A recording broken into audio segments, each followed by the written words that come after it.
साथियों, जय भीम। 64वें धम्मचक्र प्रवर्तन दिन के उपलक्ष्य में मैं टी.के. रंगारी आप सबको हार्दिक बधाइयाँ देता हूँ, मंगल कामनाएं और साधुवाद भी देता हूँ। साथियों, हमें बुद्ध धम्म बाबा साहब ने हमें जो दीक्षा दी बुद्ध धम्म की, उसे 64 साल हो गए। बाबा साहब ने हमें त्रिशरण और पंचशील के साथ साथ ही 22 प्रतिज्ञाएं भी दी है, जिनमें से एक प्रतिज्ञा है कि आज मेरा नया जन्म हो रहा है, ऐसे मैं मानता हूँ। क्या वाकई में ऐसा हुआ है? क्या वाकई में हमारा नया जन्म हुआ है? नया जन्म होने का मतलब है एक रिवोल्यूशनरी थॉट है कि हमारे जो विचार है वो एकदम चेंज हो जाए, हमारे विचारों में बदलाव, हमारे सोच में बदलाव और साथ ही में हमारे आचार में भी बदलाव। क्या इन 64 सालों में हम ये कह सकते हैं कि हमें यह बदलाव आया हुआ है?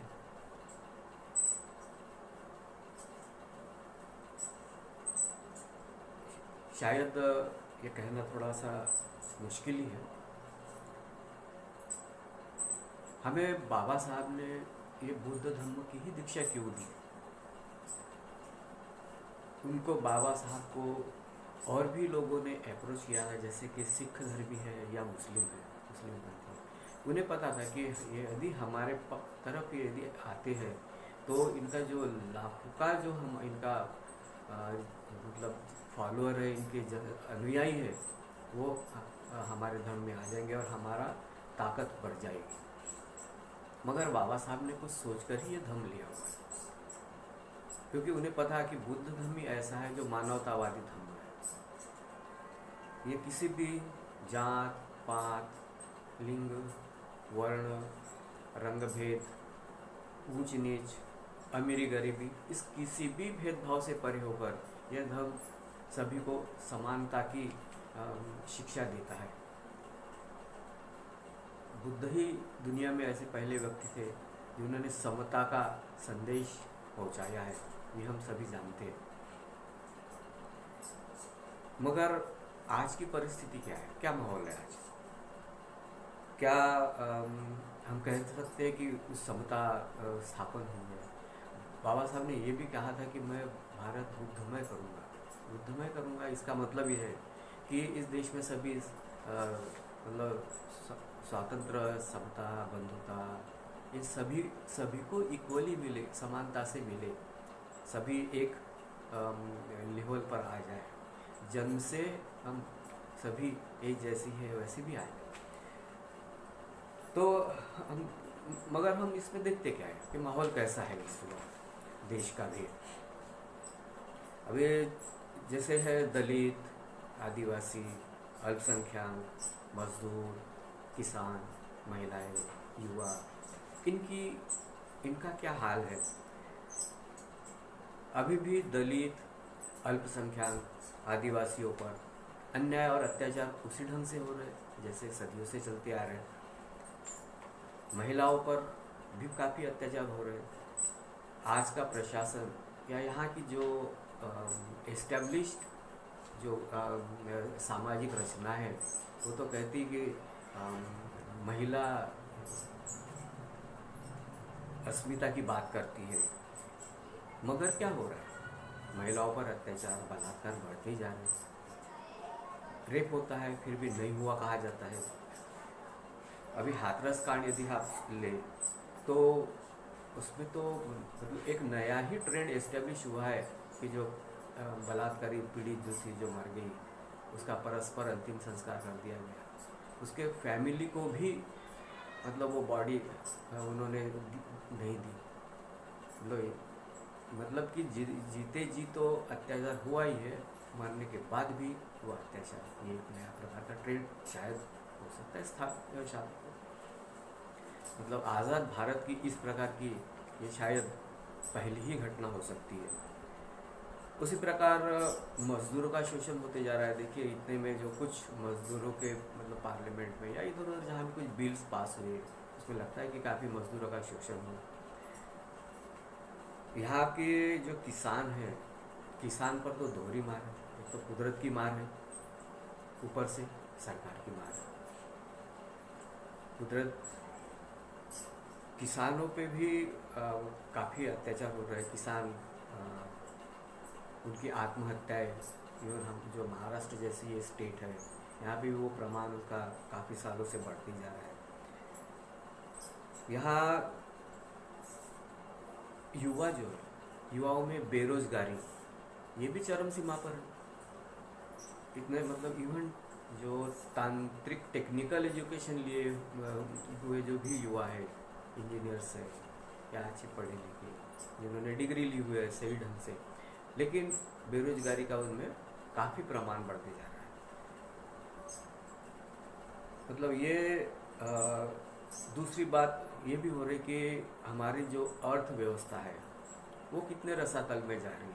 जो कुछ जीएसटी लगा हुआ है या जो डिमोनेटाइजेशन था, इसका अभी भी असर है। और अर्थव्यवस्था जो भी इंडेक्सेस आते हैं, मतलब वर्ल्ड बैंक पे हो या इंटरनेशनल लेवल पे जो इंडेक्सेस आते हैं, उसमें यही देख रहे हैं कि हर साल अर्थव्यवस्था नीचे गिरती जा रही है और महंगाई आसमान छू रही है।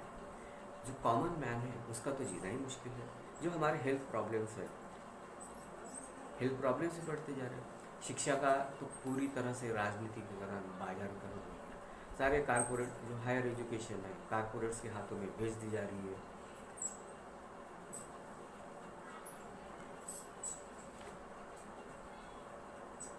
मतलब जो पूंजीपति के हाथों में भेज दी जा रही है। इसमें राजनीति और पूंजीवाद, इन दोनों का जो एक गजब का मिलाप हम देख रहे हैं। हो ये रहा है कि सैनिक तो उधर बॉर्डर पे मार रहा है, किसान खेत में मार रहा है, और ये पूंजीपति और राजनीतियों के इनके बच्चे विदेशों में पढ़ रहे हैं। तो इस प्रकार का जो है आम आदमी को जीना एकदम मुहाल हो गया। उसका एक प्रकार से अराजकता मच रही है। लगता है कि संविधान और कानून का कोई राज ही नहीं रहा। कानून की धज्जियां उड़ाई जा रही है। जो चाहो जैसा ऐसे तोड़ मरोड़ कर कानून के साथ खिलवाड़ किया जा रहा है। लगता है कि देश में जंगल कानूनी है, जिसकी लाठी उसकी भैंस, ऐसे चल रहा है। बहुसंख्यकों की मनमानी चल रही है। पिछले कुछ सालों में कुछ विशिष्ट विचारधारा का सत्ता पर जो नियंत्रण रहा है, जो निरंकुश सा साबित हो रहा है, इस डेमोक्रेसी को मोबोक्रेसी में बदला जा रहा है। हमारे जो मूलभूत अधिकार है, जो संविधान ने जिसकी मान्यता दी हुई है, और संविधान रचयिता ने जिसके लिए काफ़ी संघर्ष किया है, तो हमारे जो मूलभूत अधिकार है, जैसे कि बोलने का अधिकार, मतलब freedom of speech and expression, इसका भी काफ़ी हनन हो रहा है। लगातार इस पर हमले करते जा रहे हैं, इसे जख्मी करते जा रहा है। बस आपने कुछ कहा, आप पर एक राष्ट्रध्वज लगा देंगे, रासुका लगा देंगे, नेशनल सिक्योरिटी एक्ट, जिसमें कई सालों तक बिना किसी जमानत के, बिना किसी सुनवाई के आप शिक्षकों के पीछे रहने बंद हो जाएंगे। देखिए, भीमा कोरेगांव मामले में के बारे में तो अब क्या कहना है। आम आदमी जो बुद्धिवादी है, अम्बेडकरवादी है, सोचने पर मजबूर हो जाता है। हमें बाबा साहब ने जो मंत्र दिया हुआ था, एजुकेट, एजुटेट एंड ऑर्गेनाइज। बाबा साहब तो हमारे महानायक थे, महामानव थे। उनके बाद उन्होंने जो हमारे लिए जो राजकारण किया, पॉलिटिक्स जो थी, बाबा साहब की पॉलिटिक्स थी, जिसके लिए उन्होंने रिपब्लिकन पार्टी ऑफ इंडिया जैसे कुछ शेड्यूल कास्ट फेडरेशन, इसके जो एक प्रॉपर घटना बनाकर जो पेश किया था। लेकिन अभी जो दलित पॉलिटिक्स है, जो बाबा साहब के बाद जो हमारे नेता लोग जो पॉलिटिक्स कर रहे हैं, वो किस दिशा में जा रहा है? क्या ये पॉलिटिक्स इनका सही दिशा में जा रहा है? ये समाज पर कुछ अपना प्रभाव छोड़े जा रहा है, कुछ असर करते जा रहा है? कहते हैं कि बाबा साहब की बात कहते हैं कि कपास की जितनी जातियाँ नहीं हैं उससे कई ज़्यादा रिपब्लिकन पार्टी ऑफ इंडिया के ग्रुप हुए हैं। हर कोई अपनी अपनी ढकली, अपना अपना राग बजाते हुए आगे बढ़ रहे हैं। चुनाव में अभी जब भी कोई भी चुनाव होते हैं, वो शायद वो विधानसभा के हो या संसद के हो, देखिए तो उसमें जितने लोग इलेक्शन चुनाव में खड़े होते हैं उसमें आधे से ज़्यादा लोग तो हमारे दुख से वहाँ पर, मतलब कितना कितना भेद है एक दूसरे की टांग खींचने के पीछे जो लगातार पड़े हुए हम। तो ये अभी कुछ चुनिंदा जो राजनेता जो मंत्री लेवल तक पहुँचे, जो भी है, महाराष्ट्र हो या बिहार जैसे स्टेट हो, तो ये सत्ता पार्टी से तो युति करते रहे लेकिन खुद के स्वार्थी राजकारण के लिए, ताकि वो खुद हमेशा सत्ता में बने रहे, राजनीति में बने रहे, सत्ता पार्टी के साथ बने रहे। इन्होंने राजनीति में बने रहने के लिए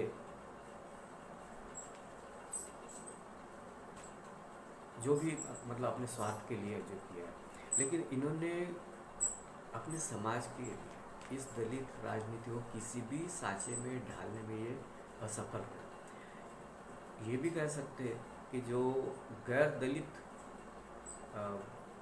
समुदाय है उस पर भी ये किसी भी ढंग का प्रभाव डालने में बुरी तरह असफल रहे। मतलब आज दलितों की राजनीति में कोई अहमियत नहीं है, बस वे एक मतदाता भर है, सिर्फ वोट कर रहे, इसके आगे कुछ नहीं। हमारी राजनीति में कोई हैसियत नहीं है। यदि होती तो संविधान की शपथ लेकर जो संवैधानिक पदों पर आसीन हुए, वे संविधान पर जब दूषित भावनाओं की टिप्पणी करते हैं, गलत कमेंट करते हैं, उन्हें सोचने पर मजबूर होना पड़ता था, मगर ऐसा नहीं हुआ। संविधान